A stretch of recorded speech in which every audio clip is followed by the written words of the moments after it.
ಕನ್ನಡಕ್ಕೆ ಮೊದಲನೇ ಆದ್ಯತೆ ಇರಲಿ ಅಂತ ಹೋರಾಡಿ ಕನ್ನಡದ ಕಹಳೆ ಮೊಳಗಿಸಿದ ಚಳವಳಿ ಯಾವುದು ಅಂತ ಗೆಸ್ ಮಾಡ್ಬೋದಾ ಯಾರಾದ್ರೂ?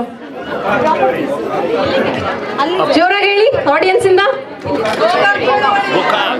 ಎಸ್, ಈ ಚಳವಳಿಯ ಬಗ್ಗೆ ನಮಗೆಲ್ಲ ಸ್ವಲ್ಪ ಗೊತ್ತೇ ಇದೆ, ಎಲ್ಲ ದೊಡ್ಡವ್ರಿಗೂ. ಬಟ್ ಇನ್ನು ಪುಟ್ಟ ಮಕ್ಕಳಿಗೆ ಚೆನ್ನಾಗಿ ಹೇಳ್ಕೊಳಕ್ಕೆ ಸ್ಟೇಜ್ ಮೇಲೆ ಬರ್ತಿದ್ದಾರೆ ಕುಮಾರಿ ಪ್ರತೀಕ್ಷಾ ಲಕ್ಷ್ಮಣ್ ಬಡಿಗೇರ್. ಚಪ್ಪಾಳೆ ಇರ್ಲಿ ಪ್ರತೀಕ್ಷಂಗೆ.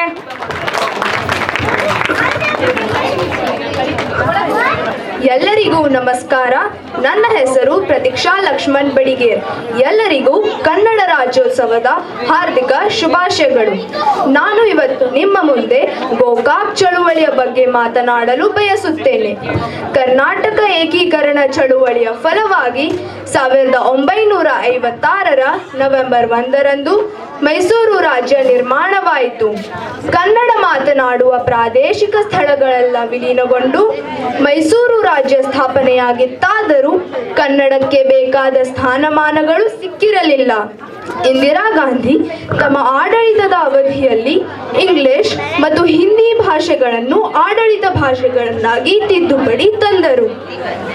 ಶಾಲೆಗಳಲ್ಲಿ ತ್ರಿಭಾಷಾ ಸೂತ್ರವಿದ್ದ ಆ ಸಮಯದಲ್ಲಿ ಕರ್ನಾಟಕದ ಶಾಲೆಗಳಲ್ಲಿ ಇಂಗ್ಲಿಷ್, ಹಿಂದಿ ಜೊತೆಗೆ ಕನ್ನಡೇತರ ಭಾಷೆಗಳನ್ನು ಆಯ್ದುಕೊಂಡರು. ಕಾರಣ ಕನ್ನಡವಿನ್ನೂ ಅಧಿಕೃತ ಭಾಷೆಯಾಗಿ ಹೊರಹೊಮ್ಮಿದ್ದಿಲ್ಲ. ಸಂಸ್ಕೃತದ ಪಾರುಪತ್ಯ ಅಧಿಕವಾಗಿತ್ತು. ಕನ್ನಡ ಕೇವಲ ಆಡು ಭಾಷೆಯಾಗಿ ಮನೆ ಮಾತಾಗಿ ಉಳಿದಿತ್ತು. ಕನ್ನಡಕ್ಕೆ ಮೊದಲ ಆದ್ಯತೆಯ ಹಕ್ಕಿಗಾಗಿ 1980ರ ದಶಕದಲ್ಲಿ ನಡೆದ ಒಂದು ಚಳುವಳಿ ಗೋಕಾಕ್ ಚಳುವಳಿ. ಕರ್ನಾಟಕದ ಶಾಲೆಗಳಲ್ಲಿ ಕನ್ನಡವನ್ನು ಮುಖ್ಯ ಭಾಷೆಯನ್ನಾಗಿ ಪರಿಗಣಿಸಬೇಕು ಎನ್ನುವಂತಹ ಹಲವಾರು ಬೇಡಿಕೆಗಳನ್ನೊಳಗೊಂಡ ವರದಿಯೊಂದನ್ನು ಕನ್ನಡದ ಕವಿ ವಿನಾಯಕ್ ಕೃಷ್ಣ ಗೋಕಾಕರು ಸಿದ್ಧಪಡಿಸಿ ಸಲ್ಲಿಸಿದರು. ಆದ ಕಾರಣ ಚಳುವಳಿಗೆ ಅವರದೇ ಹೆಸರು ಬಂದಿದೆ. ಕನ್ನಡದ ಕಲಿಕೆ ಮನೆಯಿಂದ ಶುರುವಾಗಲಿ. ಅನ್ಯ ಭಾಷೆಗಳಿಗೆ ಗೌರವ ಕೊಡುವುದರ ಜೊತೆಗೆ ನಮ್ಮತನವನ್ನು ಕಾಪಾಡಿಕೊಳ್ಳೋಣ. ಕನ್ನಡ ಬದುಕಾಗಲಿ, ಉಸಿರಾಗಲಿ, ನಮ್ಮ ಹೆಮ್ಮೆಯಾಗಲಿ. ಸಿರಿಗನ್ನಡಂ ಗೇಲ್ಗೆ, ಸಿರಿಗನ್ನಡಂ ಬಾಳ್ಗೆ. ಧನ್ಯವಾದಗಳು.